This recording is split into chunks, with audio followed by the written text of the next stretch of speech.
here in just a minute. I just called for him to pop on. I just wanted a few minutes to kind of introduce and whatnot. Yeah. I'm going to read Theo's natal chart, which is pretty cool. If I can get it up on the screen, I will. If not, I will explain it kind of overall, obviously, as I go through it anyway. Just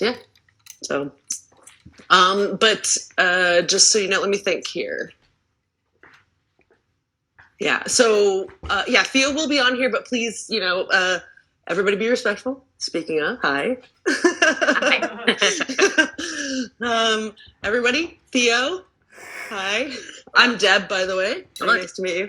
Nice to meet you.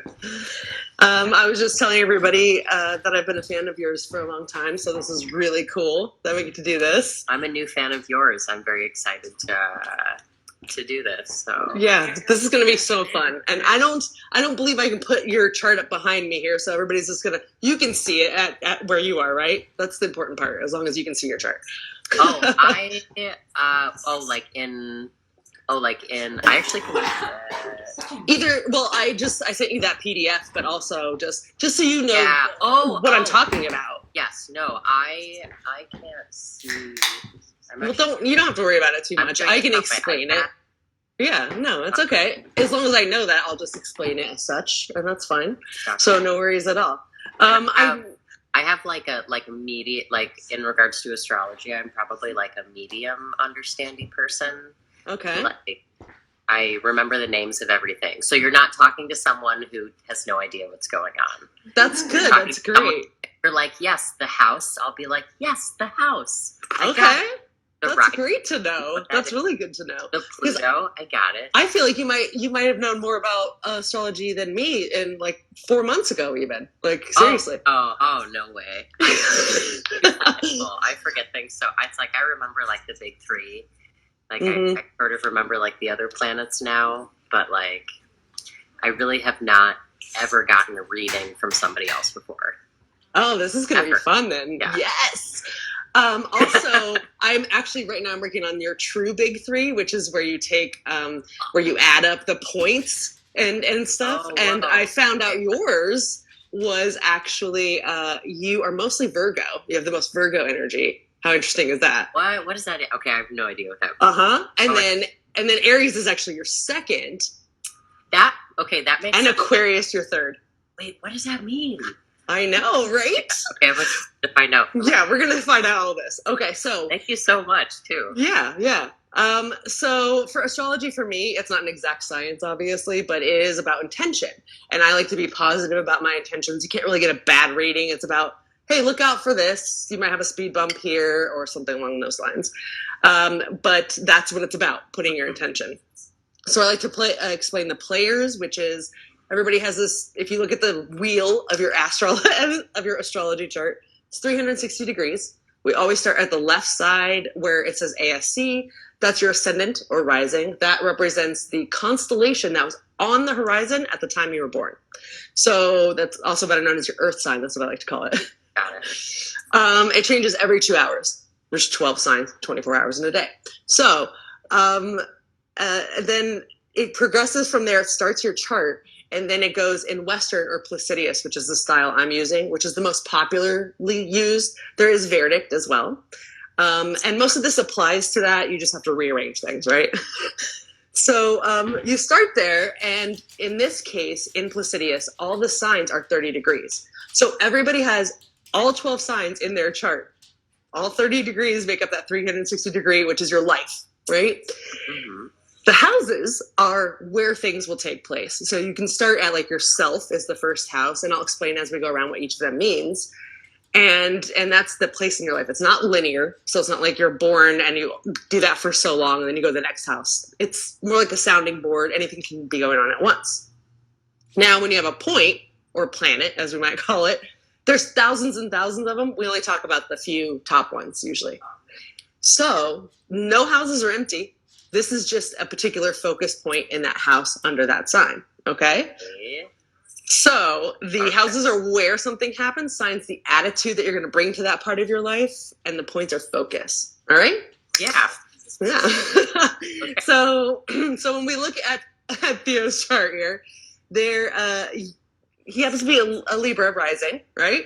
And an Aries sun. So I'll just give the big three so everybody can kind of acclimate. So that means the chart starts at Libra. So the first house is ruled by Libra. Okay. And so that is not only your chart, it's also your chart ruler. It doesn't just rule your first house, it also rules your entire chart.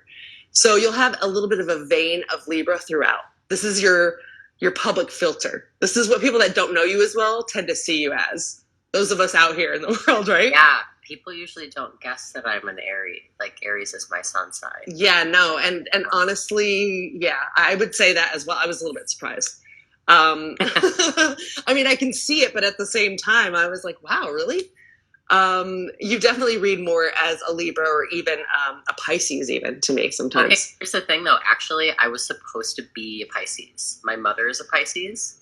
She was born on the Ides of March.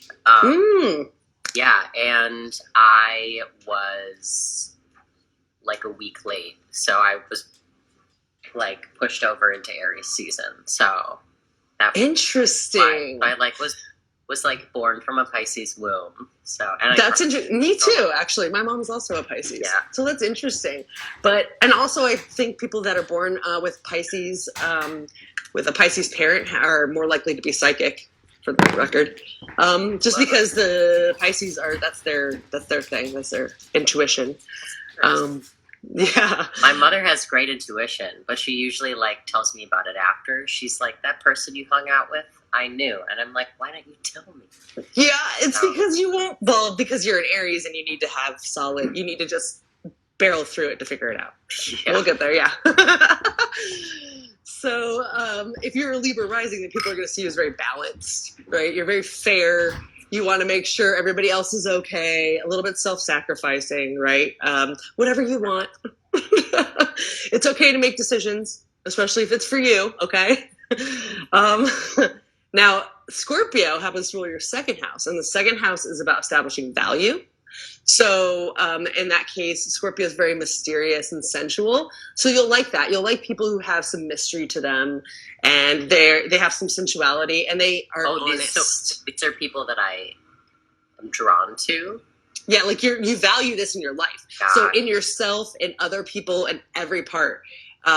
Work relationships, romantic relationships, you will value that. And particularly because you have the generational planet, which is Pluto. Generational planets are any planets that take 7 or more years to go through a sign. So people within the same age range will have that, but not necessarily in the same house. Okay? And yours is in Scorpio, which is its native ruler.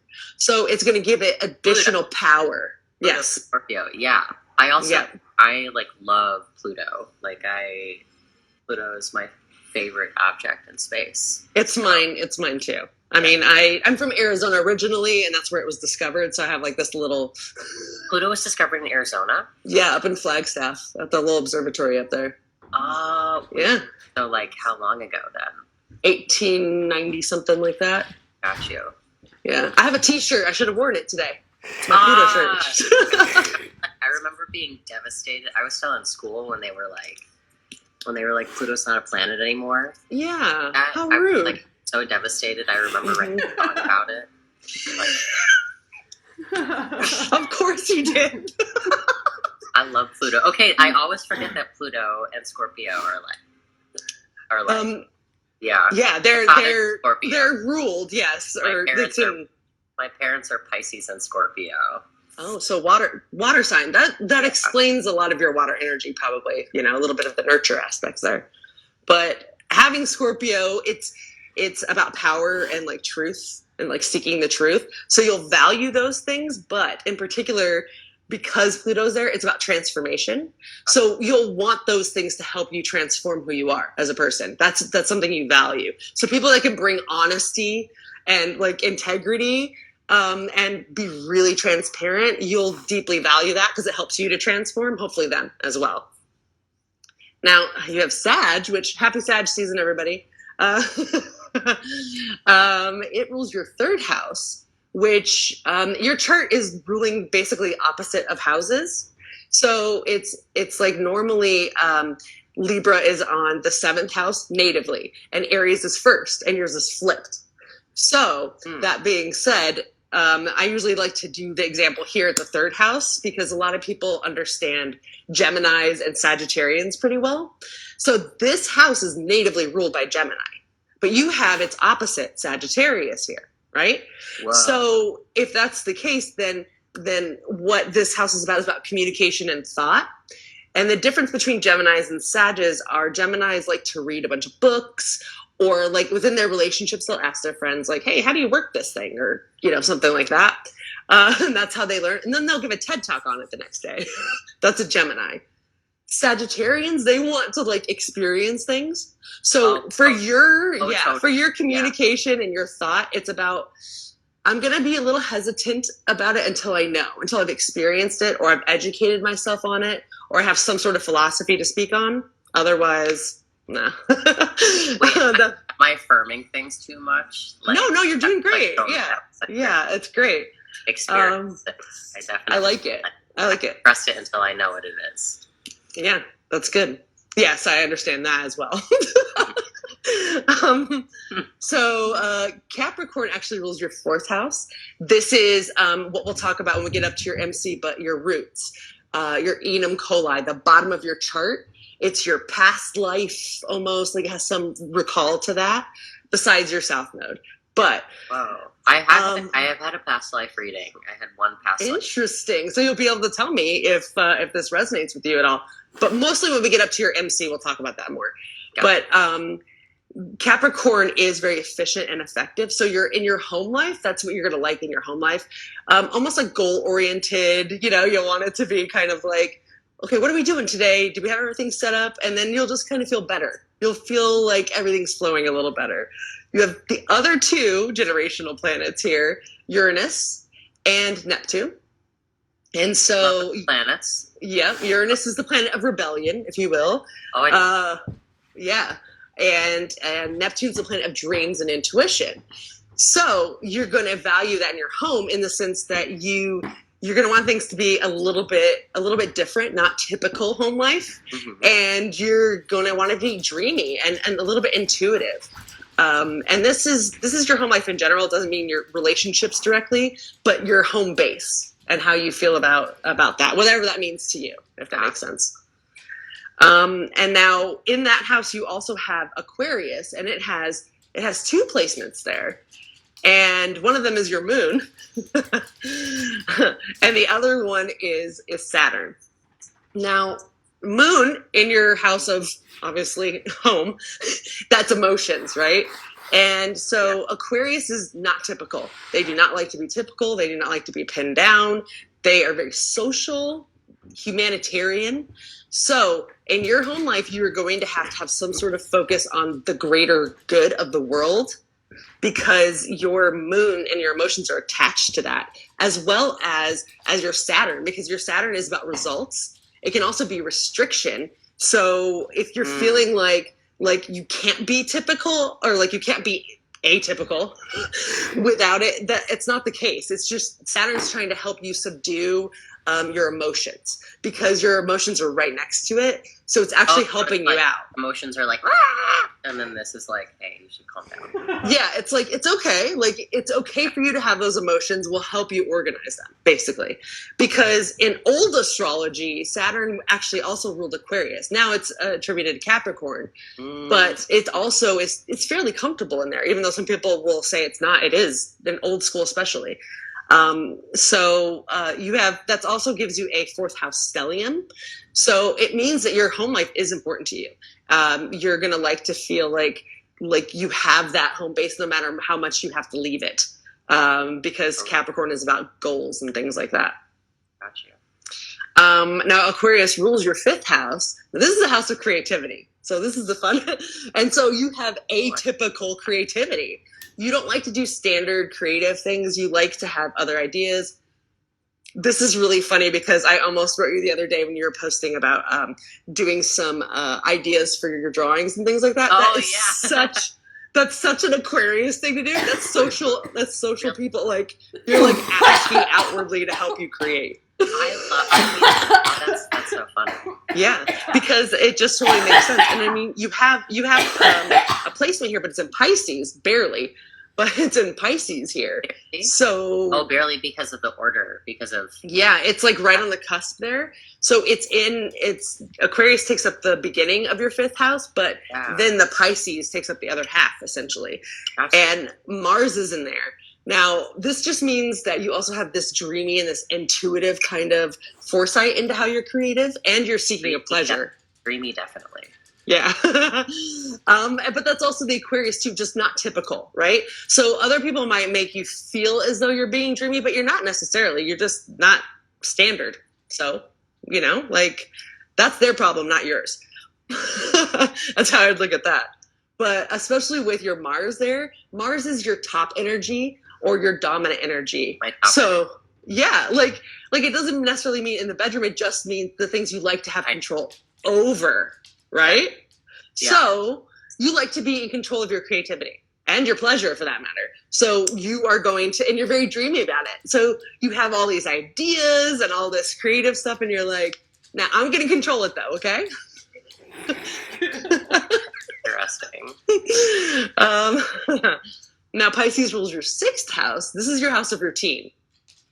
So this might indicate you don't really like to have routines at all, really.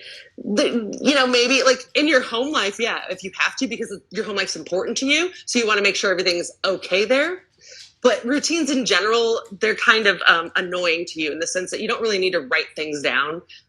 You might, like you were saying earlier, I can't remember things, but I'm assuming that you actually have a pretty decent memory, and you probably don't write things down as much. You just remember them.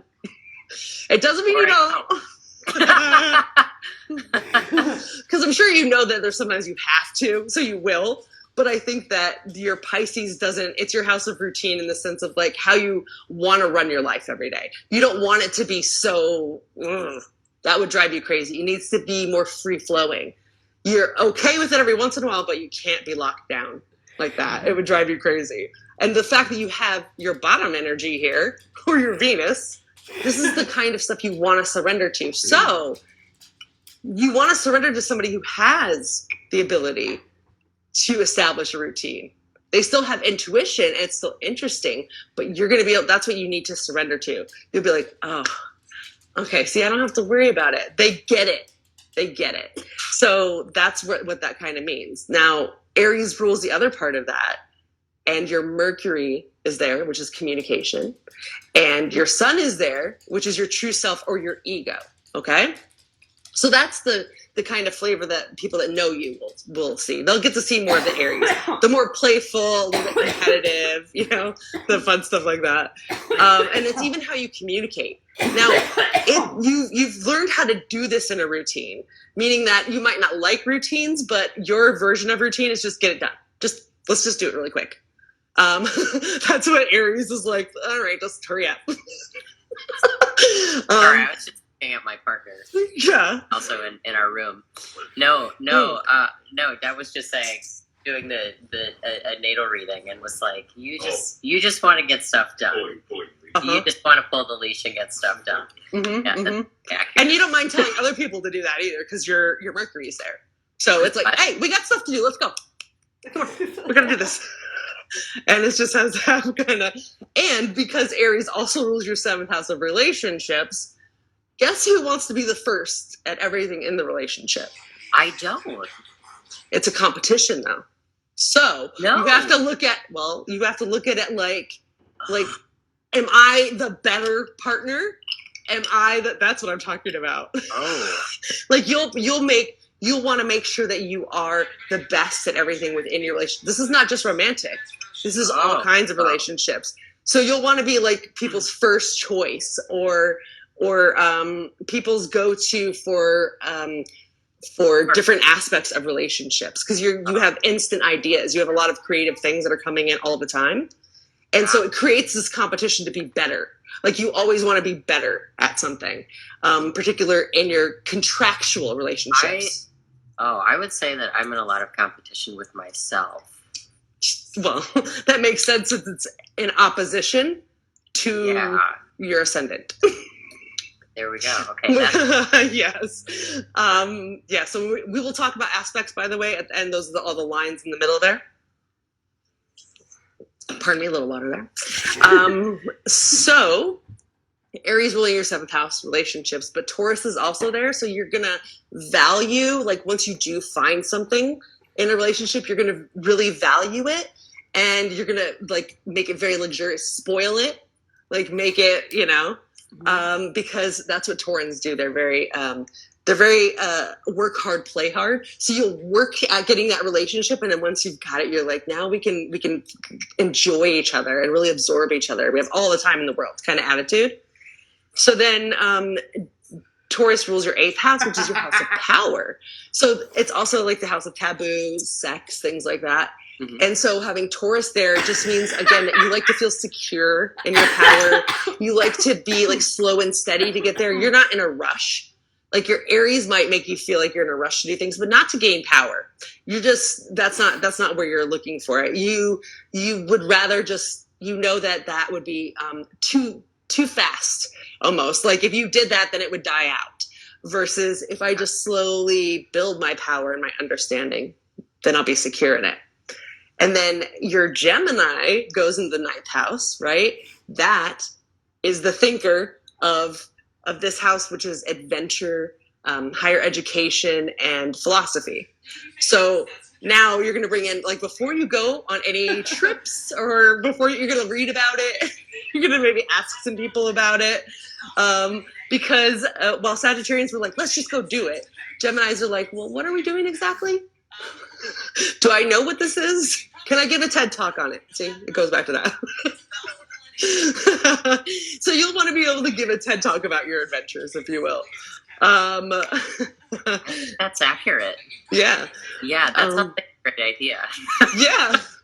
And then, like, if you think about it, when you're, like, this is when we get into the aspects again, too, but, like, if you think about your Aquarius and it being not typical and its creativity, and then your power is, like, slow and steady, and then you want to research things and then share your experiences, makes complete sense. And, of course, this right here, the MC, the medium coli or midheaven. I love that word so much. Mm-hmm. It's the top of the sky, the apex of your chart, if you will. Mm-hmm. And so therefore the highest point of your ambition. And yours is in Cancer. So that means that you have a completely, like a really in-depth ability to process emotions, especially when it comes to things that you need to work on or work through. And as we were talking about before, how you have 180 degrees down as the root, where your roots come from.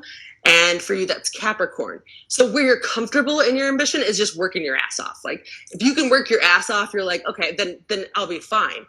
But your Cancer's like, hey, it's okay to be emotional about the work you're doing. And it's okay to, like, it's going to help you grow in your ambition. So, trying to be contained, like, Capricorns are the goats and we don't have tear ducts. So you can't cry.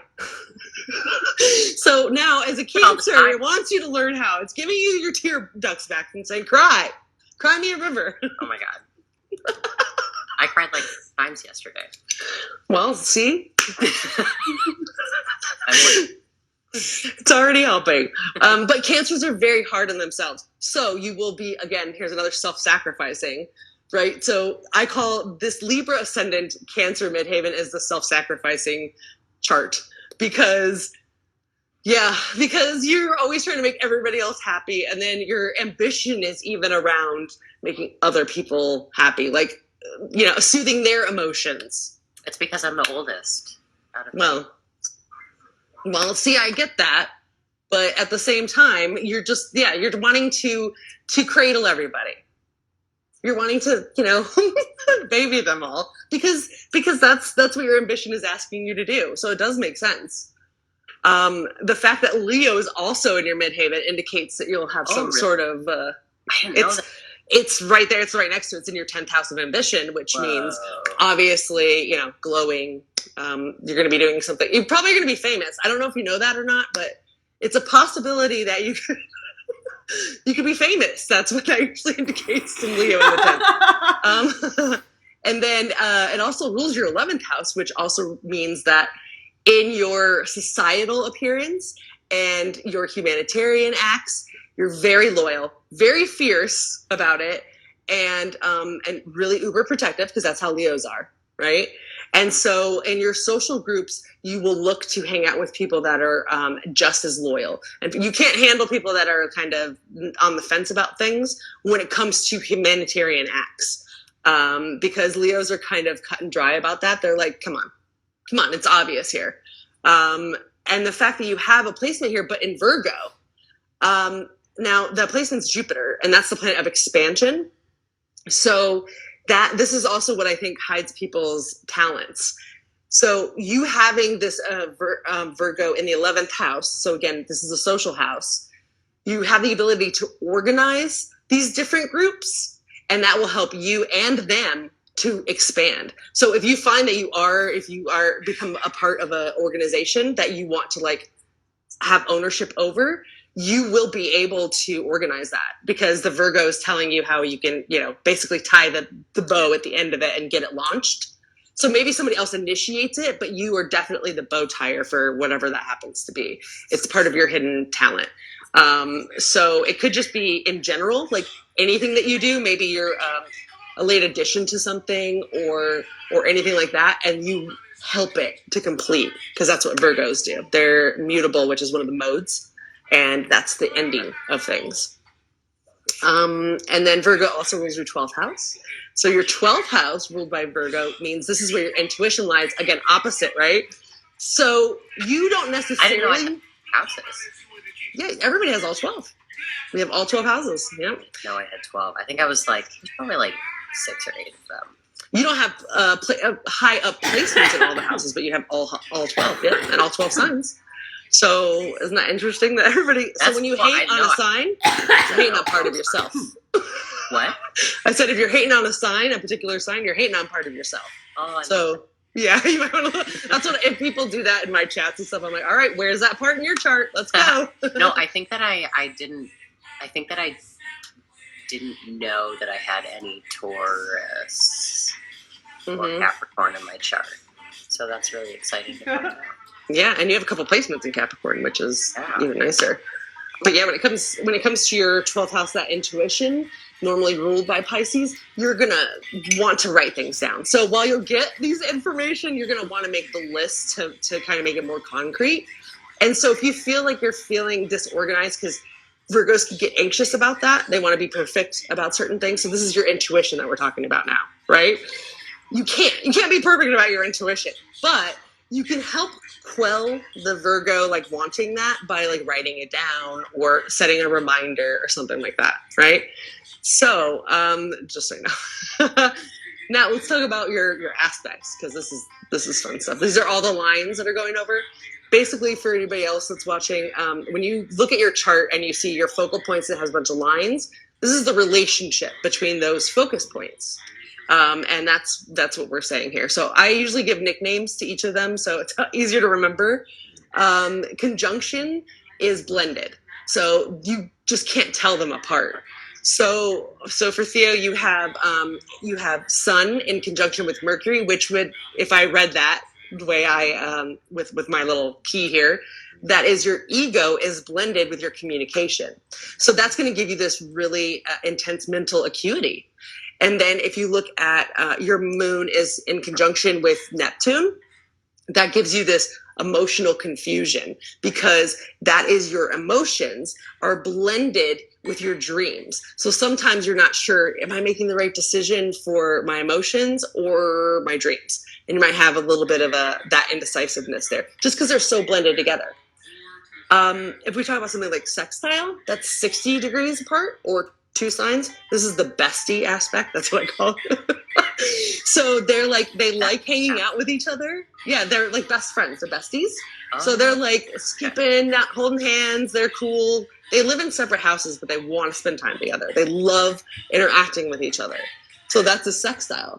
So for you, you have the sun is sextile to your moon.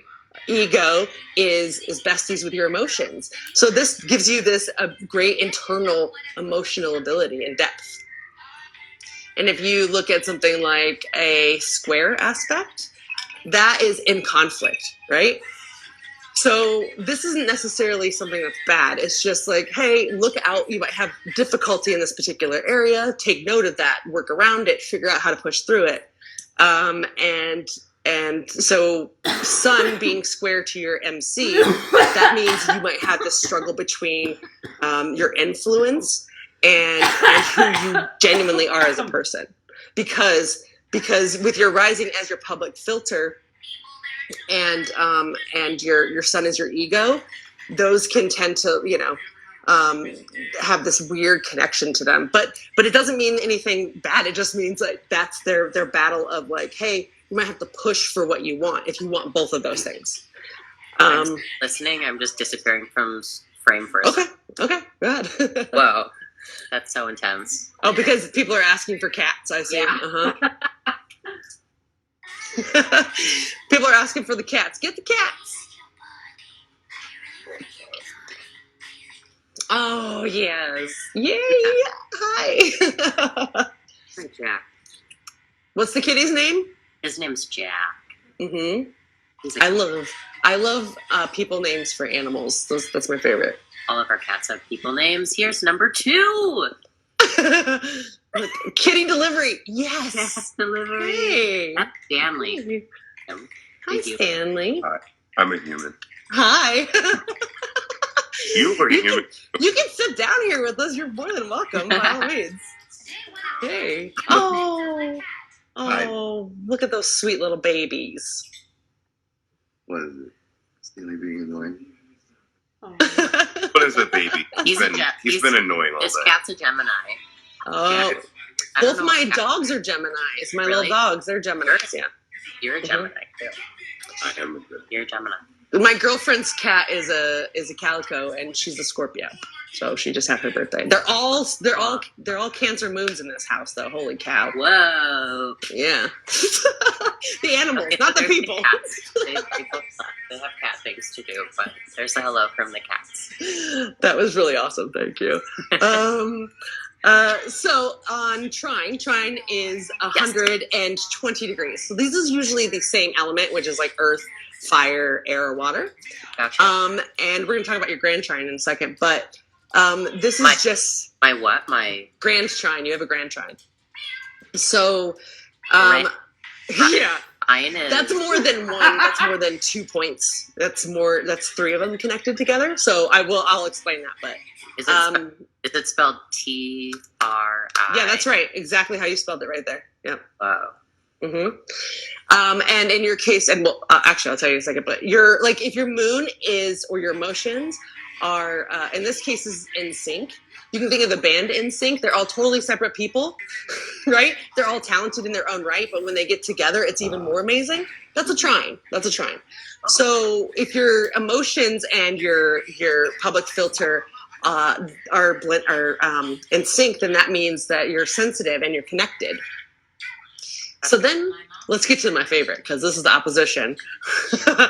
And we want to talk about your sun being in opposition to your ascendant, right? Which we were talking about earlier, because this is the push and pull one. So basically they like, hey, what are you doing over there? And the other one's like, watch this.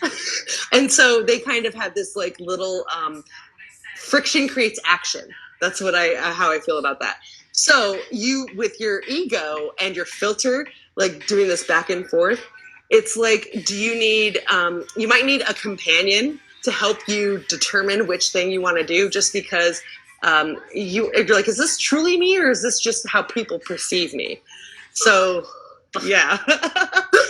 Yeah. So if you have somebody that you can trust in your life, then they can help you with that. Now, let's talk about the chart patterns, which is that grand trine I was just talking about. It goes within a particular element. In your case, you have a grand water trine. So each of the elements have different things, and water's empathy. Okay. Air is intelligence. Earth is structure, and I forget the other one, but Fire is explosion. Oh yeah, fire is like it's just energy, like just push, like constant energy basically. But with a grand water trine, this is with the empathy, it's your hidden talent. So this is something where you can use it or waste it. So in your particular grand trine, the objects or the focus points that you can use are your ambition, your transformation, and the things that you love, or your surrendering bottom energy, if you will. Those are the three things that are trined, and that energy, that flow, is what's going to help you use your empathy or discover your empathy. And the fact that Cancer happens to be one of those, that's nice. You know? Yes, surrendering bottom energy is correct, yes. You actually also have a kite, which is, in addition to the grand trine, it's another point. Yeah, like that you fly in the air, yeah. Oh, I don't know. Uh-huh. And it's upside down, but it's so the apex point is added to your grand trine. So you have the grand trine, looks like a triangle, and then there's a little apex point. So that apex point is the head of your rebellion or like what you're supposed to go into. In your case, it's rebellion. Is what I was trying to say, because it's Uranus. So it creates the movement for your grand trine. So your empathy is going to be moving towards your rebellion. That's how you're going to find it. That's pretty cool, right? Yeah. That tracks. We have nice. The other one that's fairly common is a T-square. You have a T-square here. That's when you have two opposition points, which in this case is your ascendant and your sun. And they're, like I said, they're kind of having that little battle. But then you have this top point, which in this case is your MC, your medium coli, midhaven, and it is the referee. So while your ego and your filter are like having a little battle, and then your ambition's like, listen, this is what we're gonna do, and then it tells them. Yeah, that's exactly what it says there. But yeah, so they just fight, and then nothing gets done. Yeah. I mean, I have more here. I put bonus stuff on here for you. I don't know how much you would want me to read, but I'm totally You're down? Okay. If people want to listen too. Yeah, of course they do. They're like, yeah. So North Node and South Node. So these are your lunar nodes. This is the crisscross where the sun and the moon cross in the sky at the time you were born. So one's on the north and one's on the south. Hence, destiny is the north because it's the upper part. It doesn't mean it's the upper part of your chart. It just means that's your destiny to go towards. And the south node is literally supposed to be your past life, right? That's supposed to represent who you were in a past life. And your north node is supposed to be who you're supposed to go towards in this life. So your north node is in Capricorn. So in this life, how interesting is this, that it's flipped from your midhaven? So your ambition is telling you to be more empathetic, and your destiny is telling you to be less empathetic. It's like organized. And it's actually based off of, because in your past life, you were a very nurturing person. You were taking care of a lot of people in your past life. Very highly emotional capacity, again, probably very intuitive. It feels like a caretaker of some sort. That you were in a past life. And it has to do with some sort of experience that you had, or philosophy, because it's in your 9th house. So it has to do with that area, or even religion. It could be religious, which is kind of weird, but. Do you want to hear what my past Yes, I can't wait. Go ahead. That I have never had a life on Earth before, that this is my first one. I believe that. Interesting. I believe that. Yeah, and you don't have any placements in your 12th house? I was told, the person was like, this is so weird, I actually can't find anything. So interesting. Didn't have another life. It was somewhere else. And I was like, aliens? And she was like, yeah. So I was like, great, cool. That's crazy, because literally the 9th house, which is where your root is, where the south node or your past life is in the house of travel, right? Travel experience. Far away to yeah. Like more than likely you were probably a starseed, which whoa, starseed. Yeah, I don't know as much about them yet. I heard about that, and I was like, "What's that?" And then I looked into it, and I'm like, "Oh my gosh, there's so many of them." And I'm like, "Wait a second, what about Andromeda?" I've like had this like oh my god, I love that word so much. And so I looked it up, because I actually took a picture of Andromeda back in the day. And I just feel this connection to it. Yeah. And so I looked it up, and it's one of the starseed places, and I feel very drawn to that. So it's interesting. I don't know what the hell it means, but there's some starseed stuff. But anyway, so your North Node wants you to communicate more constructively and efficiently and effectively. And your South Node comes from a place of understanding by experience and knowing things that other people don't. Also very interesting because like one of my supreme interests is interstellar space travel and like far space. So like, I don't know if that makes sense. I don't know if it's real or not, but you know. Yeah, no, I think it's real. That's just like, I always watch Neil deGrasse Tyson. Yes, Star Talk. Yes. You watch Star Talk? Oh yeah, I'm a huge. He's a Libra, by the way. His opinion on astrology is interesting, but it makes sense. And I want to get on Star Talk so bad. I just want to talk to him, and I want to be like, I want him to pause for a moment and just hear what I have to say for a minute. That's it. He should get. I bet it's already happened. He should get his chart read. I bet that would be. He's pretty pushed off about it. He's kind of like. That's why it would be so cool. It would. Be know. I wish he would. Like, yeah, for him to like take a moment and be like, I'm going to experience a very different sort of thing about the sky, you know, like instead of what I do. I don't know. Yeah. And I feel like by listening to what he said, it was actually Kelly Clarkson that was asking him about it, which I thought was funny. And he said to her, and he's like, she's like, I'm a Taurus. What are you? And he's like, well, if you're in this stuff, wouldn't you know? And I was like, oh no, Kelly. She missed that opportunity. But he basically said, sure. I mean, the world has to do with the world that, like the sky, because it has to do with the seasons and things like that. He's like, but it actually is more about the fact that, like, Sagittarians, I've noticed, as an example, because we're in this season, they're usually taller. They happen to be bigger people usually.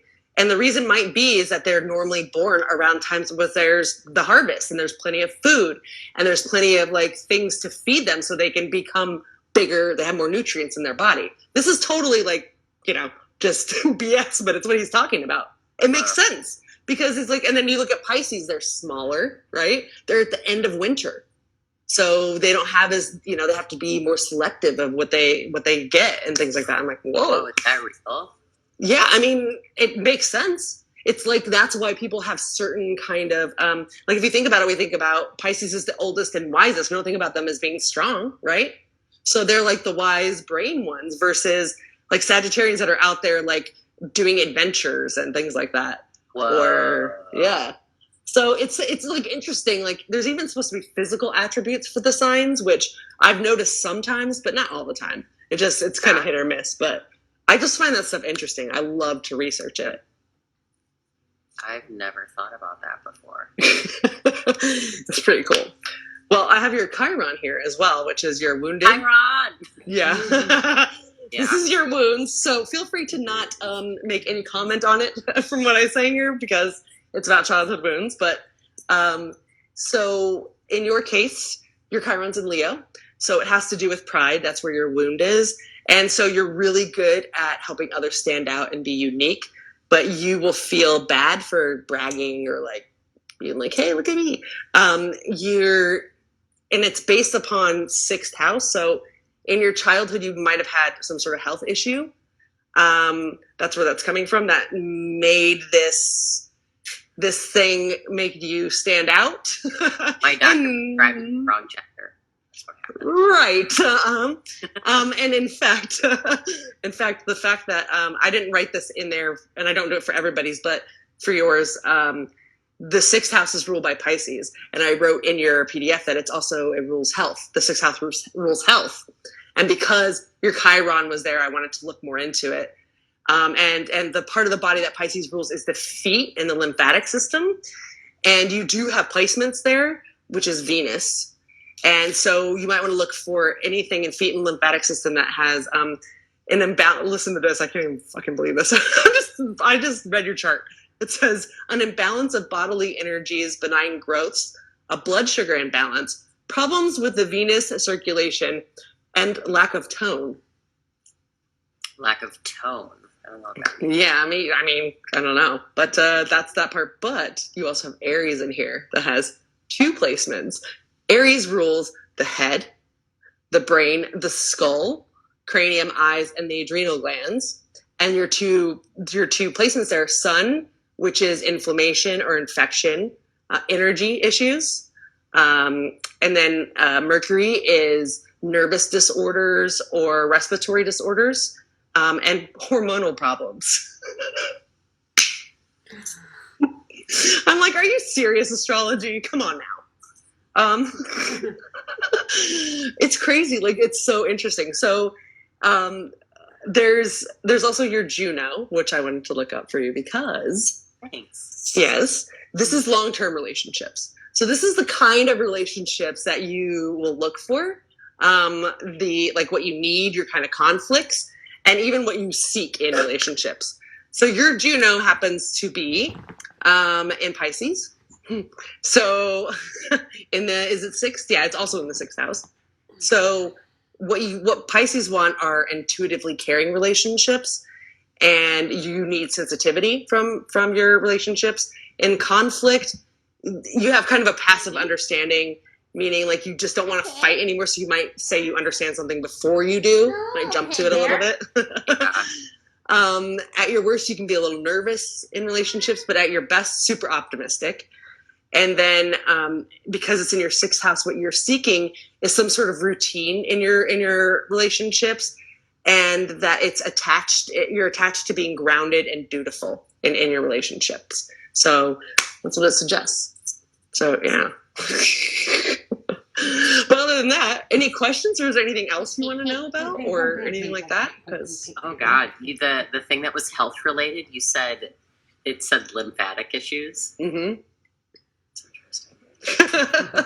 You're like, son of a. No, I don't know if it's if it's a lymph node thing, but when I was growing up, I would get sick. I would get like, swollen, like strep stuff, and it was strep. No, it wasn't strep. It wasn't mono. It was just like some kind of weird like infection where I would be sick for a week and like couldn't talk, and like my glands would be all swollen up. And, that's crazy. Like, yeah, and yeah, my dad has vitiligo, which is an immuno. Is your dad an Aries rising? I don't know. He might. The reason why I say that is vitiligo is skin, which would be covered under Libra, so his Libra would be the sixth house. He he was born on November 16th. Mm-hmm. I don't know what time of day, but I know where. So I don't know. I can figure it out. But yeah, and my mother has arthritis and Raynaud's and neuralgia. There's a lot of mystery health conditions in my family. Well, honestly, my grandfather had thyroid stuff. Mm-hmm. So that's all very like hormones. I mean, and honestly, you have a ton of Virgo in your chart, like energy. I'm saying, even though you only have the Jupiter in Virgo, which is your planet of expansion, but the sixth house is also Virgo's native house. So you have all those placements in there, and therefore you have some energies from all those. Uh-oh. I hope it's okay. Video pause of my coffee. Yeah, no, it's okay. Are you all right? I was just like, I hope everything's okay. Yeah. It's okay. I just got this new book in the mail. Of course you did, because, yeah. Field Guide to Mushrooms. See? See? A book about an adventure. Yeah. My girlfriend and I just did the old mushroom hunt up here, and because I'm in Portland, Oregon, so we have a lot of that up here. Oh my God! So there's like so many that you have up there. Yeah, it's awesome up here for that. So that's good. So, but yeah. Sorry about that. No, you're fine. You're absolutely fine. So yeah, if you have any other questions or anything, I'm here. Other than that, like, by the way, I did finish The Politician, and it's so good. It's so good. It's like it covers every kind of sexuality, every kind of yeah, there's a lot going on. Oh man, it is. But it's a Ryan Murphy thing, so you just go with it. you know? So you're like, you just kind of like, okay, I get what's happening here. It was great though. We have no idea if there's going to be a season 3, but we all hope so. There's gotta be. I will do my best. That's for sure. After watching it, I've already been. Yeah, no, who knows? I mean, like, sometimes he'll do stuff and, like, continue, and then sometimes it's like Scream Queens had 2 seasons, and then... Yeah, that's true. But see, now you're part of the Ryan Murphy family, so chances are that even if he comes up with something else... Oh, in 5 to 15 years, maybe I'll get a phone call. And I'll be like, you want to do this thing? You want to be in American Horror Story season 20? Well, that'd be amazing, wouldn't it? That'd be really cool. I would want to keep going on, actually. Like, I know. Well, they this newest one was like all just ministries. So yeah, and it had a bunch of like famous kids in it, like celebrities' kids in it, which was interesting. Like Paris Jackson was in it, and like Cindy Crawford's daughter was in it. Kaya Gerber, yeah. There's somebody else too, I can't remember, but it was interesting. It was really interesting. So yeah, I like his stuff. So, you know, but yeah, work in progress. I love as well, obviously. And that's where I first saw you. Great. I loved Chris. Chris is great. I've only seen the first episode of the 2nd season, but are you even in the 2nd season? I am in the 2nd season. I'm not in the 2nd season a lot, though, unfortunately. Okay. All right. Good to know. Well, then it might be worth it. Otherwise... It's a really good show. Oh, yeah. Absolutely. In fact, I feel like Abby's chart and mine are probably very similar. Yeah. Well, I know Abby's a Capricorn, but I don't know any of the rest of it. But yeah. I don't know what Abby was. But yeah, it's a good show. I enjoyed it. So, yeah. Well, thank you so much for taking the time out to do this. It was so fun.